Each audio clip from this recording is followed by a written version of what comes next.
বৃষ্টি আর উজানের ঢলে বেড়েছে নদ নদীর পানি। কয়েক জেলায় বন্যা পরিস্থিতির দেখা দিয়েছে। উত্তর, মধ্য ও পূর্বাঞ্চলের চর এবং নিম্নাঞ্চলের লোকালয়ে ঢুকেছে বানের পানি। ঘরবাড়ি, ফসলি জমি ও রাস্তাঘাট নিমজ্জিত। অর্থাহার অনাহারে দিন কাটছে বানভাসীদের। রয়েছে শুকনো খাবার এবং বিশুদ্ধ পানির সংকটও। সিলন ফ্যামিলি ব্লেন্ডের কড়ালিকার আর সতেজ স্বাদের পারফেক্ট ব্লেন্ডে স্বপ্নেরা মেলুক টানা। আর কিছুটা পানি বাড়লেই মাথা গোজার ঠাইটুকু ছাড়তে হবে ফরিদা বেগমের। গেল কয়েকদিন ধরে এভাবেই বানের জলে দিন কাটছে তার। বৃষ্টি আর উজানের ঢলে ব্রহ্মপুত্রের পানি উপচে তলিয়েছে কুড়িগ্রামের উলিপুরে বিস্তীর্ণ অঞ্চল। অথই জল চারিদিকে, আশ্রয় নেয়ার মতো জায়গা নেই বানভাসীদের। ঘর পানি, ঘর পানি চলে গেছে। বস্তার মধ্যে আছে, বসে থাকবো। 3 দিন ধরে পানি বাড়তেছে। গত রাত্রে বাড়িতে পানি উঠছে। ছেলে মেয়ে বউ বাচ্চা নিয়ে থাকা খুব কষ্টকর, রান্না বান্নাও করা যাচ্ছে না। শুকনো খাবার খেয়ে দিন পার করছে রংপুর গঙ্গাচড়ার পশ্চিম ইচলি এলাকার বাসিন্দারা। বাড়িঘরের পাশাপাশি সড়কও ডুবেছে তিস্তার পানিতে। প্রকট হয়ে উঠেছে বিশুদ্ধ পানির সংকট। খাওয়া দাওয়া তেমন কিছু নাই, মানে রান্নাঘর তলে গেছে, শুকনো চিরা মুড়ি খেয়ে আসি। পানি মনে করে এখন পাক করে কোটে খায় কোটে আর থাকে কেমন করি। মধ্যাঞ্চলও কয়েকদিন ধরে চোখ রাঙাচ্ছিল বন্যা পরিস্থিতি। যমুনার জল প্রবেশ করেছে লোকালয়ে। প্লাবিত হয়েছে জামালপুরের ইসলামপুর, দেওয়ানগঞ্জ, বকশীগঞ্জ, মাদারগঞ্জ ও সরিষাবাড়ির বিভিন্ন এলাকা। ঘরে বাইরে সবখানে হাঁটু পানি শেরপুরের নালিতাবাড়ি, ঝিনাইগাতি ও শ্রীবর্দী উপজেলার অন্তত 40 গ্রামে। 3 দিন ধরে পানিবন্দী দিন কাটছে এই অঞ্চলের মানুষের। সড়কের যেন কোনো অস্তিত্ব নেই। বুক সমান পানি দিয়েই চলাচল করছে সিলেটের জকিগঞ্জের বাসিন্দারা। আর কিছুটা পানি বৃদ্ধি পেলেই তলিয়ে যাবে বাড়িঘর। তবুও শান্ত হওয়ার নাম নেই সুরমা, কুশিয়ারার। ঘরের ভিতরেও রোয়া যাইতো না, এই যে অবস্থায় পানি বাড়তে আসে। এখন আইতে তো আমরা বাঁচানি লাগবো। বাড়িঘর বুড়ি গেছে গিয়া, এগো 3টা গরু লইয়া আর বাড়ি তো আছে। ভারী বৃষ্টি থেমে যাওয়ায় সুনামগঞ্জে নতুন করে নদীর পানি বাড়েনি।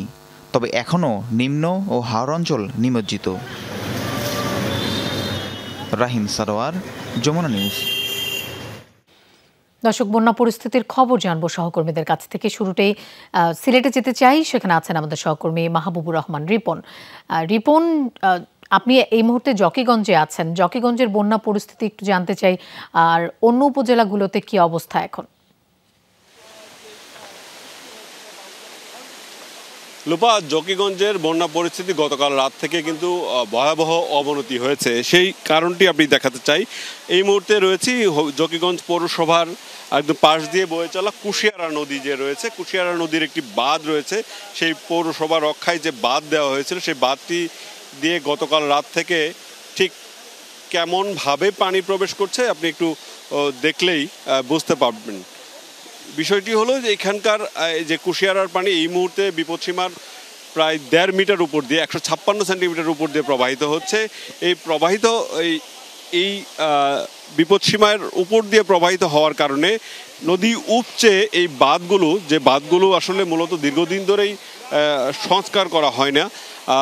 পাকা রাস্তাই বলা চলে, উপরের পাকা রাস্তা, কিন্তু নিচের দিকটা অনেকটা দুর্বল হয়ে পড়েছিল এবং সেই দুর্বল জায়গাগুলো কিন্তু ভেঙে যাচ্ছে। শুরুতে সামান্য একটু অংশ ভেঙে গিয়েছিল, তারপর থেকে ক্রমেই কিন্তু বাড়ছে। এখানকার যে বাঁধের ভাঙনের যে দূরত্ব সেটা বাড়তে থাকছে এবং এই আশেপাশের যে বাড়িঘরগুলো আছে সেগুলো দেখতে পাচ্ছেন ঠিক কিভাবে ধ্বংস হয়েছে।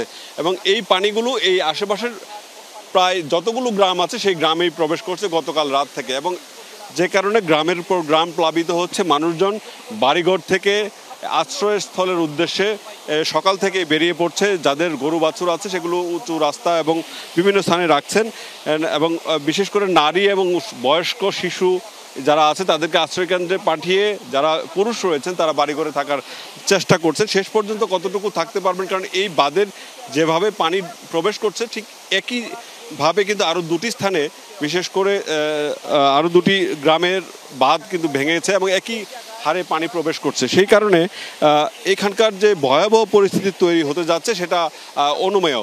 কারণ এখানকার প্রশাসনের পক্ষ থেকে আসলে ত্রাণ তৎপরতা এবং উদ্ধার তৎপরতা এই মুহূর্তে প্রয়োজন হবে, সেটাই প্রত্যাশা করছেন বানবাসী মানুষগুলো। লোপা। রিপন, আপনাকে ধন্যবাদ আমাদের সাথে যোগ দেওয়ার জন্য।